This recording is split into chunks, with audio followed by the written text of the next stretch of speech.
My foster family, who have raised me for 11 years, has abruptly told me I need to leave.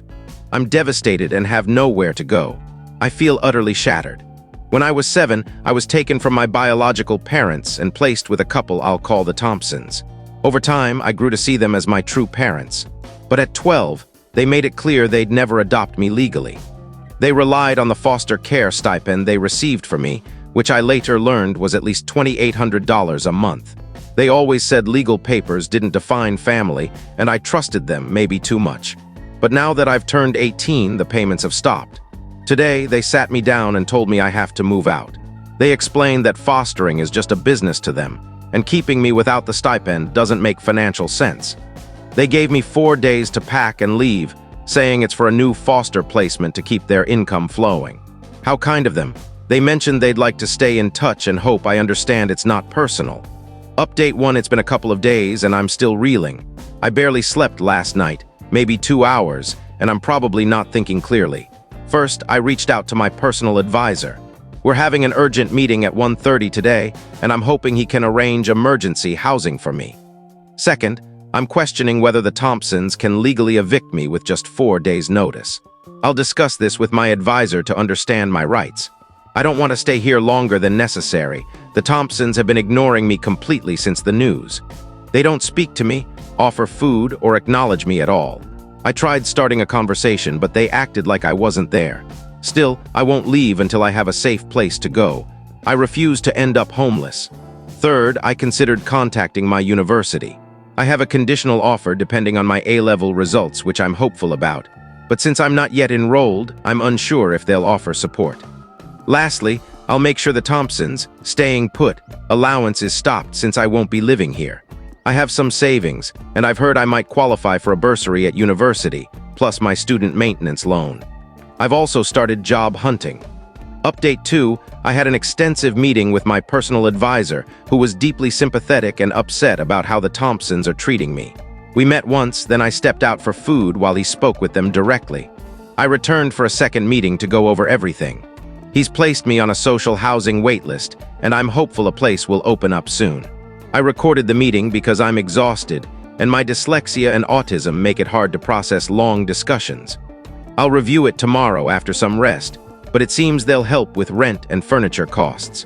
I'm not sure if my advisor told the Thompsons they had to house me longer or if he asked, but they've agreed to let me stay until the end of August, a full month, which is a relief compared to 3 days.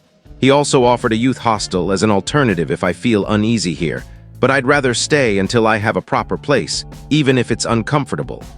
On another note, I had a major falling out with my best friend today. He called me ungrateful, saying the Thompsons housed and fed me until I was 18, even if it was for money, and that not everyone wants a child who isn't theirs. That cut deep. We argued and I'm hurt because I thought he'd understand. I'm too tired to think straight, so I'll talk to him tomorrow after some sleep, hoping we can move past this.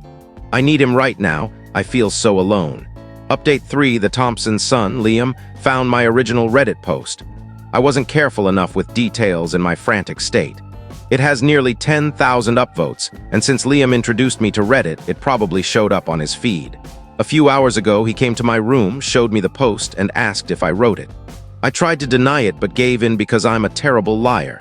He asked why I didn't tell him, and I said I thought he knew. He was shocked, saying he had no idea and wouldn't have supported his parents kicking me out. He was told I chose to leave. Against my wishes, Liam shared the post in the family group chat to defend me, saying, "Mom, Dad, you need to see how this is affecting them." I wish he hadn't. They've both seen it but haven't replied. I've stayed in my room since, feeling anxious and on the verge of a panic attack. Update 4, here's the message I'm planning to send to the family group chat. To Karen and Mark, when I came to you at 7, I was a scared child who'd never known love or stability. I learned early to fear authority, to brace for my birth parents' unpredictable moods, and to hide my pain. My life was ruled by fear and uncertainty.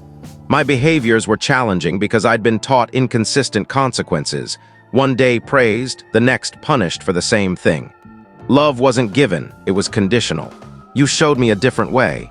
You gave me love and affection, which I struggled to accept at first.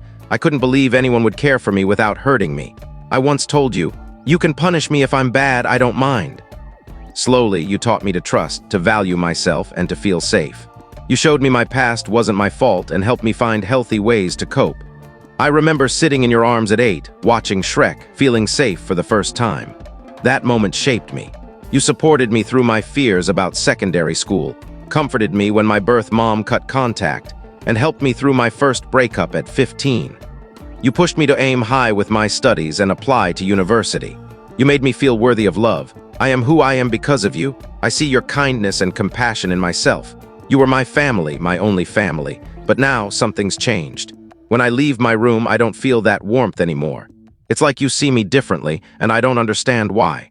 A few days ago, you gave me 4 days to leave. You sent me back to feeling like that terrified 7-year-old.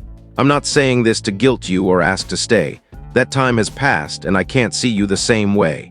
If money was tight or you wanted to help another child, why not talk to me? Why act like I don't matter? Why say it's just business? Did you think that would hurt less? My life's been upended, and I don't know how I'll get through. A few weeks ago, I'd have come to you with my fears, and we'd watch a silly show together. Now, I have no one. I feel like I'm being told again that I don't deserve a family, and this time, there's no one to lift me up. That was always you, Mom and Dad. Why are you giving up on me now? My advisor is letting me store my extra belongings in his garage, which is kind of him. He's secured me a room at a local hostel for foster care leavers. I'll move out in a few hours. I haven't sent the message yet, but will after I leave. I know Liam has seen it. Yesterday, I was overwhelmed. Today, I feel empty. I'm not sure which is worse. Update 5, I've left the Thompsons' house for good. My hostel room is ready, and I'm feeling strange, sad, and alone. My advisor paid for a pizza for dinner, which was nice. I just want to crawl into bed and cry.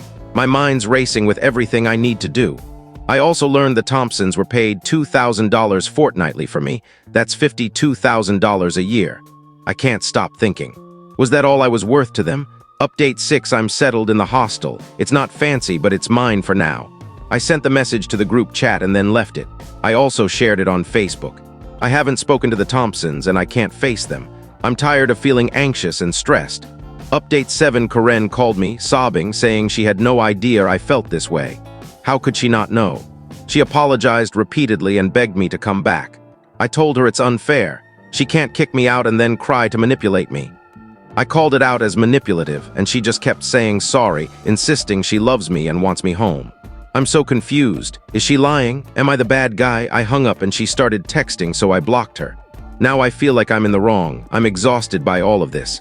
Update 8, final update. This is my last update. Karen called again, crying, saying she regrets everything and wishes she could undo the past few days.